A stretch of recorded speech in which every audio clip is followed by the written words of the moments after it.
Leadership. Okay. Nikhil గారు మీరు కొద్దిసేపు అందుబాటులో ఉండండి. మరో సంస్థ ఫలితాలను కూడా వెల్లడించింది. బీకాన్ సంస్థ తన ఫలితాలను వెల్లడించింది. ఆ ఫలితాలను ఇప్పుడు మీరు బిగ్ టీవీ స్క్రీన్ పైన చూస్తున్నారు. 13వ తారీఖున వాస్తవ ఫలితాలు రాబోతున్నాయి. అంతకంటే ముందే మీ దాహాన్ని బిగ్ టీవీ తీరుస్తుంది మీకు ఈ సర్వే ఫలితాలను అందించడం ద్వారా. ఇదిగో చూడండి ఒకసారి, కాంగ్రెస్ 80 నుంచి 85 మున్సిపాలిటీలను కైవసం చేసుకోబోతోందని.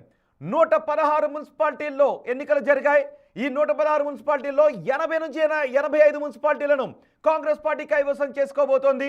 బీఆర్ఎస్ కేవలం 8 నుంచి 10 మున్సిపాలిటీలను మాత్రమే కైవసం చేసుకోబోతోంది అని బీకాన్ సర్వే సంస్థ చెబుతోంది.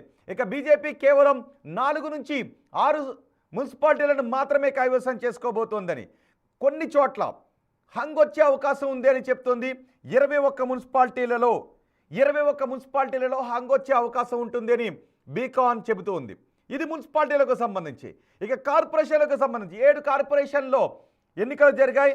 ఈ 7 కార్పొరేషన్లో ఏ పార్టీ ఎన్ని కార్పొరేషన్లను గెలుచుకోబోతోంది అనేది కూడా నేను మీకు చూపిస్తాను. సో ఇంతకుముందు మనం చూసాం 5 కార్పొరేషన్లను పీపుల్స్ పల్స్ చెప్పింది.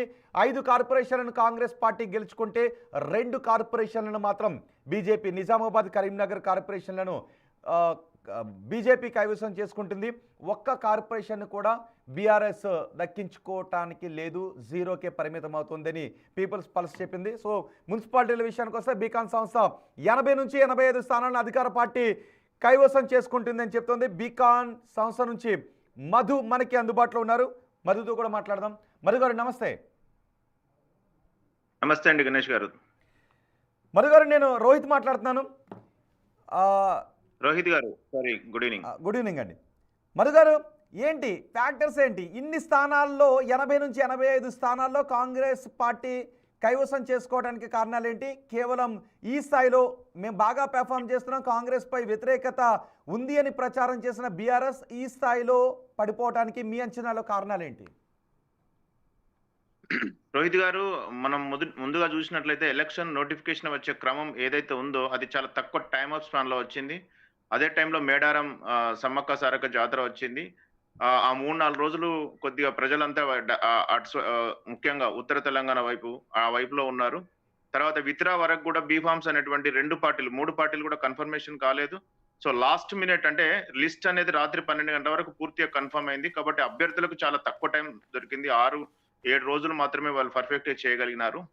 అయితే మేము ఇక్కడ ముఖ్యంగా గమనించాల్సిన అంశం ఏంటిదంటే 10 సంవత్సరాల నుంచి కనుక ప్రభుత్వం లేదు కాబట్టి కాంగ్రెస్ కార్యకర్తలకు వాళ్ళు కష్టపడ్డ వాళ్ళకు అకామిడేట్ చేయాలి అనేటువంటి ఒక లక్ష్యం అయితే ఇక్కడ ఉన్నటువంటి కాంగ్రెస్ ఎమ్మెల్యేలు మాత్రం తీవ్రంగా కృషించినారు. ఇది మొట్టమొదటి పాయింట్. ఉన్నటువంటి 38 స్థానాలు గెలిచిన బీఆర్ఎస్ లో కొంతమంది ఆల్రెడీ కాంగ్రెస్ లో జాయిన్ అయినారు. ఇక్కడ బీఆర్ఎస్ కు వచ్చిన ఒక ప్రాబ్లం ఏంటంటే ఎవరు ఊహించని విధంగా చాలా మంది